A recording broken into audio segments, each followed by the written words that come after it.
I'm practically in bed right now. I just could not be bothered to get up, but I do want to film my wrap up, so we are coming from a different location today. We are coming from the couch. It's gonna be cozy, it's gonna be chill, very low energy, low standards today. I did read some freaking fantastic books in May, April, nope. Yep, April. I did read some really fantastic books in April, and I really want to talk to them about you. I have a vlog coming out and you're gonna just see like me slowly devolve and you'll understand why this video is now a mess. I read a total of 8 books in April and I had actually a really great reading month. I really enjoyed the books I was reading, and even the lower books, I had a lot of pep. I had a lot of fire. Even when I was giving a star rating that was much lower than expected, it didn't bring me down. It kind of like fired me up and I read more and read faster. Let's go ahead and get into the star ratings and then I will talk about the books in a little bit more detail. First, let's talk about my 2-star. Let's just get it out of the way. Let's start off strong. Vengeful by V.E. Schwab was my 2-star book. Also an anticipated 5-star. Did not see that coming. Was definitely thrown off by the results. Then 2 3.5 stars. The Honeys, that's by Ryan Lasala. And then Leave the World Behind by Ruman Alam. Then we have 2 4.5s. That's Mexican Gothic by Silvia Morena Garcia. I actually have a physical copy of Mexican Gothic, but I lent it to a friend immediately after finishing it because it was just that good and I wanted to recommend it immediately. We have 3 5-stars. First, Legends and Lattes. I have an entire reading vlog dedicated to Legends and Lattes, only in cafes, and it's one of my favorite vlogs I've ever made, actually. I do recommend it, which is kind of weird of me to say because usually I don't recommend my own content, but I actually really enjoyed making that vlog and the final results of it. If you haven't checked that out, I think that you should. Then we have Addie LaRue. This is also by V.E. Schwab, but wasn't a 2-star. Instead, it was a 5. So Victoria redeemed herself all in 1 month. It was phenomenal, and I have a physical copy coming. I'm very, very, very excited for that. Then my favorite book that I read this month, and is definitely just a new favorite in general, was Gideon the Ninth by Tamsin Muir. Okay, so first I'm going to talk about Gideon the Ninth. I'm gonna be real, I've had to do multiple takes today, but there's one thing I can do, and that's talk about Gideon the Ninth, like all day, every day. Guys, I was obsessed with this book. I would say I was pretty much obsessed from the first chapter. I loved it. I think in my stats video, I called it a gay awakening if I gave a crap about my sexual orientation, and that's 100% spot on. This book was fantastic. Gideon the Ninth just kind of throws you in there. I had so many theories, so many ideas as I read along, and I was so much fun not knowing what was going on. It was made to be like an amusement park of theories and ideas and just enjoying the ride. And Gideon the Ninth is a ride. The ride starts off with Gideon on the world of the Ninth. There are 9 different planets and Gideon is on the 9th planet. Thus, Gideon the Ninth. This is a necromancer-heavy world with lots of lore, and Gideon wants off of this planet. So we have an escape attempt right off the bat, and we meet our 2 main characters, which is Gideon, our narrator, and Harrow, which is Harrow. There's so much to these characters, and they are a lot of fun. I really enjoyed their banter back and forth. I was wanting to highlight and annotate so many of the things that they said to each other, which were just so atrocious, but so outlandish and funny, which brings me to my next point. This book is funny. This book is dark. This book can be intense at times, but it's also so funny. I think that I just couldn't get over the feelings that this book kept on bringing up in me. I had so many euphoric moments while reading this book, whether it be a funny line or a really well choreographed fight scene. There's just a lot to this book, and I think that that's what people end up coming across when they start Gideon is a lot. It can be overwhelming. The world building is very much not holding your hand, but it also gives you a lot of places to explore and try and find out the world for yourself. I still have lots of theories that I cannot wait to see if I'm correct on in the next book. I really enjoy getting to know Gideon's character, and I really in the beginning underestimated who Gideon was as a character. I put her as a morally gray character when really she is just so sweet and so full of hope in a way that just almost doesn't match the atmosphere but complements it so well. What a mesh of genres. In my stats video, Gideon almost hit every single category that I had as far as my genre placement in my statistics. At first, I was like, oh, definitely high fantasy. The necromancy magic was out of this world. Cool. I've never seen necromancy as a main magic system because it can often be like overpowered in fantasy stories, but having it be the primary magic system really allowed us to explore what necromancy is. Then I turned it into a sci-fi because there was so much alchemic lore and spacecrafts, and then I started to think it was post-apocalyptic, and then I started to think it was a murder mystery, and then I was just like, wait, is this just a gothic horror? Why are people dying? It hit me like a slap, and I just could not stop. And I wanted to pick up Harrow so badly, but I'm waiting for my physical copy in the mail because I don't think I can go through this series not annotating anymore. I have too many theories. I really need my thoughts better organized, obviously. So I'm waiting for my physical copy, and I think I might decompose while I do so. Yeah, so Gideon the Ninth was 5 stars. I think that some points were not cheesy, but meant to be outlandish, and it just worked for me. I can see it not working for other people, but I honestly can't make it more clear. It worked for me. I also want to kind of recommend it to people who like Chronicles of the Bitch Queen or Rage of Dragons, because I feel like while it's different in tone, it still falls into that adrenaline genre.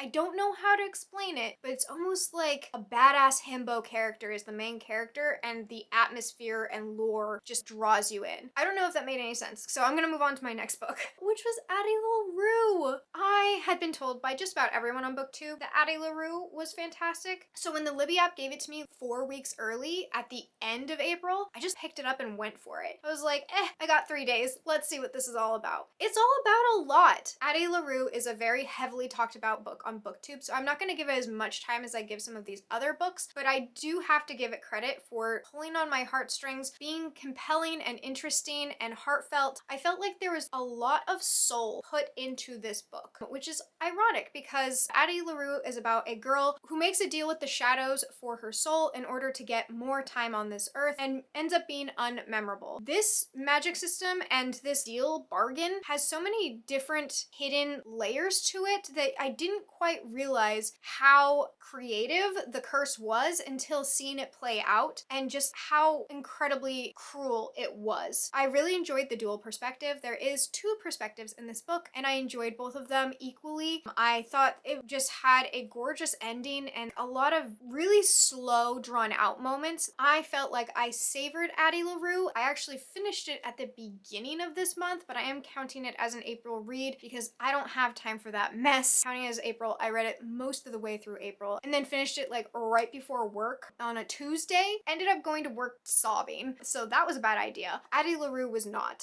Then I have Legends and Lattes. Okay, I feel like because I've talked about Legends and Lattes so much on my channel, I'm going to go ahead and just say, yeah, it was a 5 star. Everything that a 5 star gives you, it gave me. I felt sparkles, I felt warmth, I felt happiness, I enjoyed my time. I also have a separate video up of me literally just finishing Legends and Lattes on a read with me in real time. It has cafe noises and like kind of an ASMR vibe. If that's more your thing, it's up there, and you can watch my facial reactions of Legends and Lattes. The point is that I've talked about Legends and Lattes. It's absolutely fantastic. Y'all were right. I am so happy that I read that book, and I will continue to talk about it, but I want to give these other books their due, so I'm leaving Legends and Lattes at that for now. Right below that bracket is my 4.5s, and that was Mexican Gothic, which was so freaking cool. I loved Mexican Gothic. I loved reading Mexican Gothic. I also wanted to toss Mexican Gothic several times out of a window because, ooh, the antagonist of this book. I'll say that there's multiple antagonists, but the main antagonist was antagonistic. I hated him. I hated him so much. I really love Sylvia Garcia's writing. I think she does a phenomenal job of transporting people into places and feelings that she wants them to feel. Like if she wants you to feel some sort of way, she'll make you feel it. I was meant to feel ill at ease, and she did that. What I thought was really cool about how she did that in this book in particular is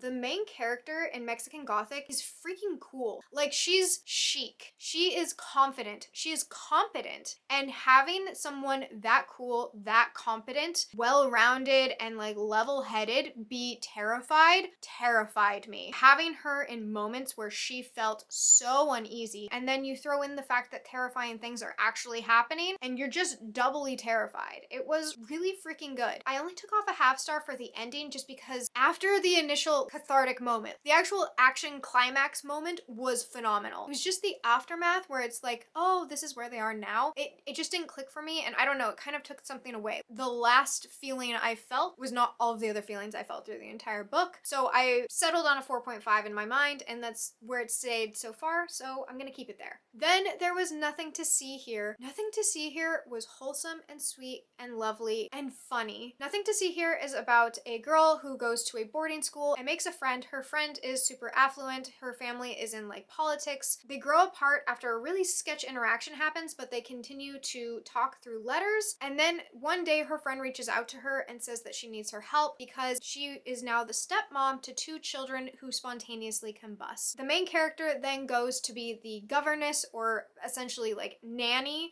to these two children who spontaneously combust, like set on fire, light on fire. The children, when stressed or upset, their clothing, everything, they burst into flame. It's really about like found family and child development, and children deal with trauma and how adults perceive that trauma when it's coming from children. Honestly, the only reason it's not a 5-star is because it just was so mellow. It was so subtle. The fact that I'm saying that when the children light on fire is a lot. That's how it felt. It just kind of flew under the radar where I read it and I was like, absolutely, yeah. Everything it said, yeah. And then I moved on. In my heart of hearts, it's kind of a 5, but I'm giving it a 4.5 just because it wasn't that it had like phenomenal writing. It didn't have that extra sparkle that made it stand out. It just did everything right, and that lent it to having a very high rating and a very nice solidified spot as being a book I really loved and enjoyed, and I can see recommending to a lot of people despite it having combustible children. Okay, what else did we have here? The 3.5s. The Honeys was strange, but not funny strange, and that is my new standard for strange.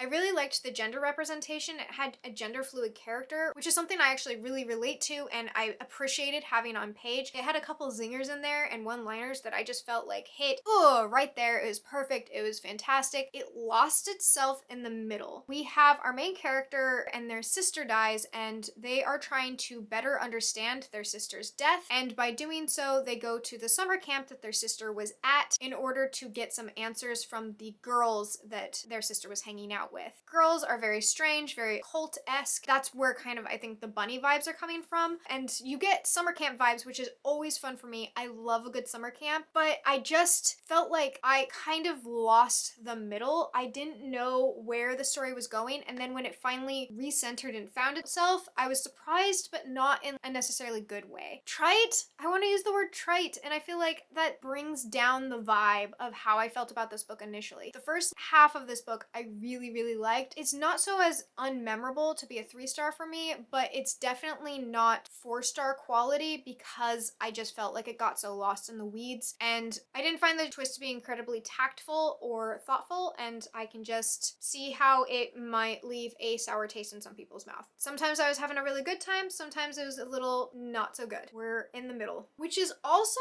about how I felt with Leave the World Behind. Leave the World Behind is a strange one. I can't pinpoint exactly what was strange about it, except for that I know the whole point was to feel unnerved. Pretty much throughout the entire book, you don't ever really know exactly what's happening or what's in people's heads, what's happening in the world. You get these weird little contextual clues, but overall, it's these people that rent out an Airbnb in the countryside, and then the Airbnb owners actually come back to be like, hey, actually some weird things are happening, technology has turned off, and they end up all staying together and having really odd, uncomfortable interactions because they're in an uncomfortable situation and don't know exactly what to do. I feel that it played out really realistically. I felt sometimes the tone was off. Some of the descriptions were really, really good, and then sometimes it was just a miss. It was over describing things that didn't need to be described, as well as things that I felt were being really well described, like moments or feelings or the intangibles would hit perfectly, and then just over explaining something else. It would just get lost in the over descriptions. And then the ending,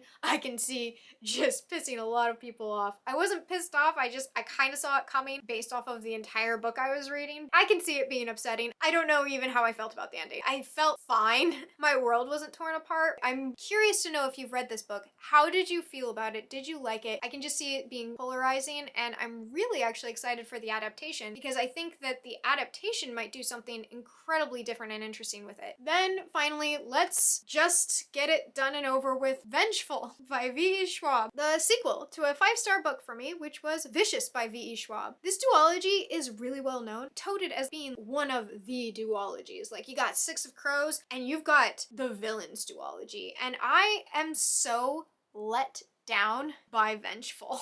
I loved Vicious. I thought Vicious did amazing things with timelines and character arcs and just like throwing these different people together in situations and just seeing how they interacted, as well as having superheroes and superpowers and villains and questions about morality. You had a truly morally gray character enter the ring and be like, yeah, I'm the main character, and I just was compelled. They had me. And I started Vengeful as soon as I finished Vicious. I could not wait, and I was so relieved when Libby came through. I immediately was kind of thrown off by the direction it took, and then I was immediately thrown off again by the characters' interactions, and then I was thrown off by the new characters, and then there were more new characters, and then more, and then more, and then it just kept on happening, and then I started to be able to predict things that were happening, and the timeline sequence felt messy, and it was just for the commodity of a timeline, and I just felt like we lost the point. I don't even know what the point was. I don't know when I lost the point, but the point was not found again for me. I felt swindled. And I would see the characters acting out how they would normally act, but it felt like an act. I don't know how to explain the inauthenticity of the relationships that were being formed, and I felt like we had these moments that were established in Vicious that were then just completely unraveled and set to the side in Vengeful. Bummer.